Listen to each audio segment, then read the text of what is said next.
fried noodles na hindi tinipid sa toge, maraming choices ng toppings, na talaga namang generous ang servings, at sinamahan pa nga ng kanilang special homemade mix sauces, na sa halagang 75 pesos, yan nga ang finood trip namin dito sa Davilan Food Park. Dito lang yan sa food stall ng Dude's Fried Noodles. Ang isa pa nga sa nakakabilib ay ang napakabatang owner nito na isang 20 years old student na si Rika. Dahil nga sa amoy ng fried noodles nila at napansin kong talagang pinipilahan kaya sinubukan na rin namin.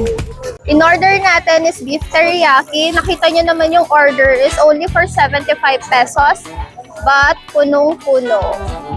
So, let's go!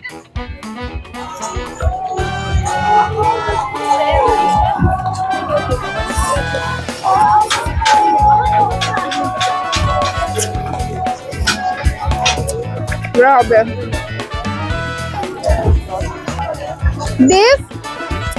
Tikman natin. Ang labot ng beef. Ang sarap! Come on! Mausok-usok. Last. Ang laki.